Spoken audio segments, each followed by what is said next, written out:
بیانات، مذاکرے اور دوسروں سے سب سنے ہوں گے۔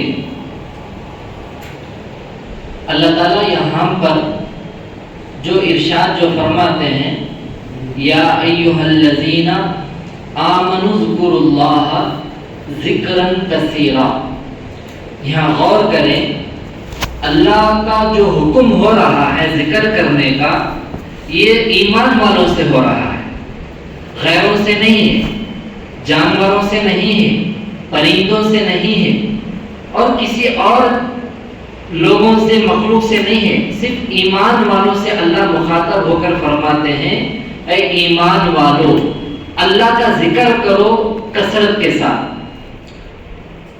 آج کے ماحول میں ذکر کی مجلس، ذکر کے فوائد ہم نہیں جانتے ہیں۔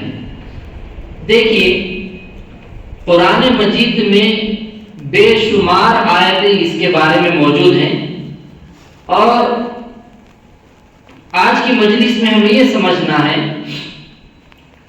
ذکر کی مجلس سے، خانقاہ سے جڑنے کے بعد ہمارے اندر کیا تبدیلی آنے والی ہے۔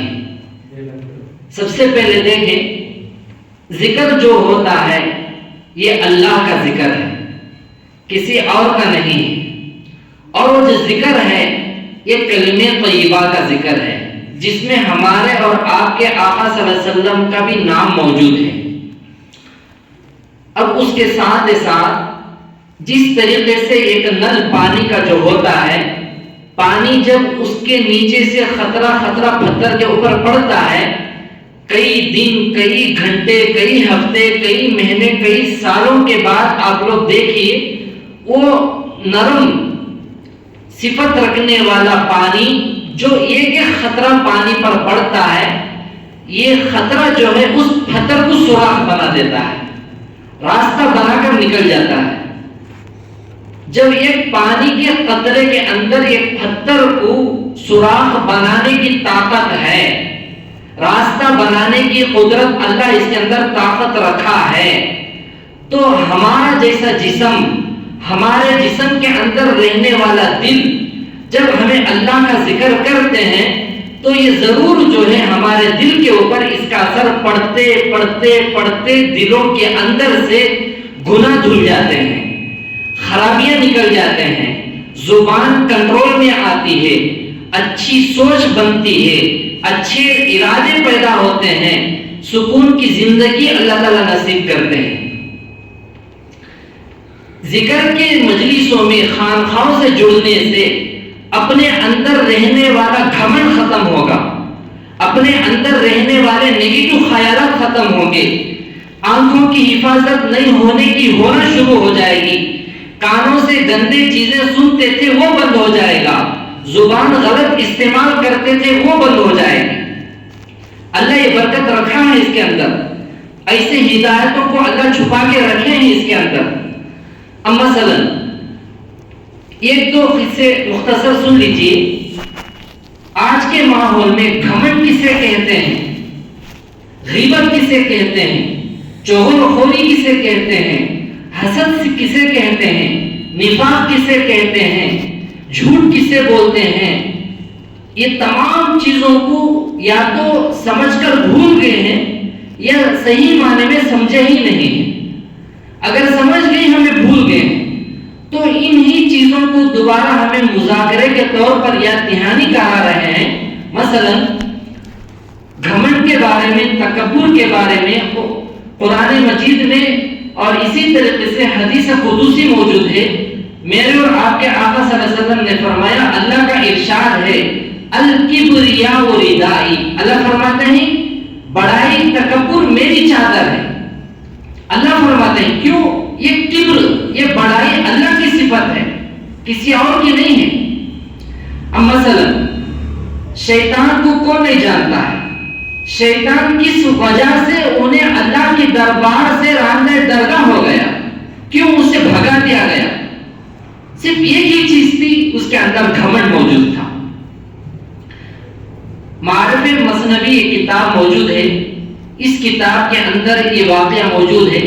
موسیٰ علیہ السلام ایک مرتبہ جو ہے اللہ سے ہم کا غلامی کرنے کے لیے جا رہے تھے. موسیٰ علیہ السلام کو تو کلیم اللہ کہتے ہیں. کلیم اللہ کسے کہتے ہیں؟ جو اللہ سے بات چیت ڈائریکٹ کرتے تھے.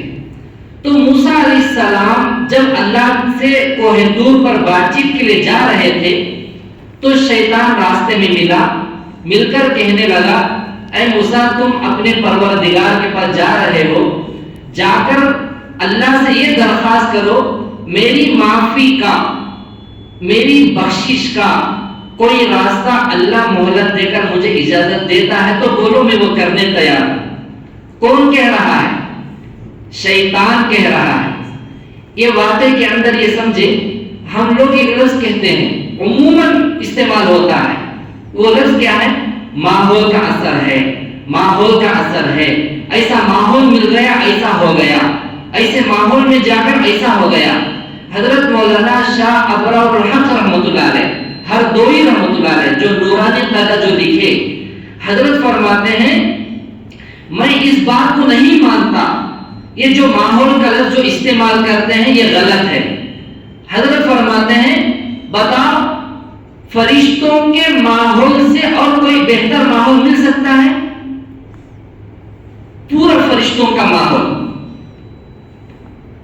یہ فرشتوں کے ماحول میں رہنے والا کیسا رہے گا؟ جیسا کہ ہم مسجد میں آتے ہیں ہماری حیت, حالت, سوچ, فکر بدل جاتی ہے. کیوں؟ ہمیں مسجد کے ماحول میں آئے, جماعت کے ماحول میں گئے پوری تبدیلی کر لیتے ہیں, مدرسے میں گئے وہاں ایک تبدیلی, خانقاہ گئے وہاں ایک تبدیلی. تو فرشتوں کا ماحول کتنا پرنور ہوگا جن کو نور سے پیدا کیا گیا. اب حضرت فرماتے ہیں فرشتوں کا استاد ابلیس تھا, شیطان تھا, تو فرشتوں کا ماحول ملنا بہت بڑی بات ہے. یہ تو فرشتوں کا استاد بن کر بھی گمراہ ہو گیا. ہمارے آقا صلی اللہ علیہ وسلم کا ماحول, نبی موجود ہے, ان کی صحبت میں ایمان کی حالت میں دیکھنے والا یہ سیکنڈ کے لیے, ایک منٹ کے لیے دیکھ لیتا ہے کلمے کی حالت میں, ایمان کی حالت میں انہیں صحابی بن جاتا ہے. تو نبی کے ماحول سے اور کون سا اچھا ماحول ہو سکتا ہے؟ لیکن دیکھیے ابو جہل کا کیا حال ہوا, ابو لہب کا کیا حال ہوا. تو یہ ماحول کا لفظ جو بولتے ہیں, حضرت ہردوئی رحمۃ اللہ علیہ فرماتے ہیں یہ ماحول کا لفظ جو ہے ہمیں استعمال کر کے شیطان کو ہمیں موقع دیتے ہیں. جب تک ہمیں نہیں بدلیں گے, ہمارا مزاج نہیں بدلے گا, ہمارے اندر سے کچھ بھی تبدیلی نہیں آئے گی. تو بہرحال موسیٰ علیہ السلام شیطان کا جو درخواست جو کی گئی تھی شیطان کی طرف سے اللہ کے پاس گئے. جانے کے بعد ہم کلامی ہوئی, سب کچھ ہونے کے بعد موسیٰ علیہ السلام واپس ہونے لگے. جو شیطان جو بیچ میں جو درخواست کیا تھا وہ بھول گئے, لیکن اللہ اللہ ہی ہے, رب رب ہی ہوتا ہے. تو اللہ میاں کہنے لگے اے موسیٰ ذرا سوچو کوئی سوال پوچھنے کے لیے جو تم کسی کی ذمہ داری لے کر آئے ہو, کہیں ایسا نہ ہو کہ بھول گئے ہو. اللہ یاد دلا رہے ہیں شیطان کے سوال. جب موسیٰ علیہ السلام سوچنے لگے تو فوراً یاد آ گیا مجھے راستے میں شیطان ملا تھا اور یہ درخواست دیا تھا. تو فوراً اللہ سے کہے اے اللہ مجھے راستے میں شیطان ملا ہے, اس نے کہا کہ میری معافی کا کوئی راستہ ہو تو وہ ماننے کے لیے تیار ہے. تو ذرا غور سے سنیے, اللہ میاں فرماتے ہیں اے موسیٰ جا کر اس شیطان ابلیس سے کہو اس وقت بھی جا کر آدم علیہ السلام کی خبر کے پاس وہ سجدہ کر لے, میں اسے معاف کر دیتا ہوں. تو جیسے موسیٰ علیہ السلام آئے, آ کر پھر راستے میں شیطان ملاقات کیا اور پوچھا کیا میرے لیے اللہ کوئی راستہ بتائے ہیں میری معافی کا؟ تو موسیٰ علیہ السلام نے کہا کہ اللہ فرماتے ہیں جا کر آدم کی خبر تو کم از کم سجدہ کر لے, اللہ معاف کرنے تیار ہے. تو شیطان کہنے لگا آدم زندہ رہنے کے وقت میں نے سجدہ نہیں کیا تو اس کی خبر کو جا کے میں سجدہ کیسے کر سکتا ہوں. اسے کہتے ہیں گھمنڈ, اسے کہتے ہیں کبر, اسے کہتے ہیں تکبر. ایسے تمام خرابیاں جو ہے ذکر کے حلقوں میں جڑنے کی برکت سے کسی کو اپنا اچھا صحیح رہبر بنا لینے سے ایسے خطرناک جو جہنم کے راستے کی طرف لے جانے والے پورے چیزوں کی صفائی ہوتی ہے، اللہ اسے ذریعہ بناتا ہے. تو اس لیے تمام چیزوں کی اگر ہمیں صفائی چاہتے ہیں تو ایسے مجالس میں، ایسے خانقاہی نظام میں ہمیں جڑ کر اپنی زندگی کو سنوارنا ہے. ایک چھوٹی مثال، جب ہمیں دنیا میں آئے ہیں تو مومن بن کر مریں گے انشاءاللہ.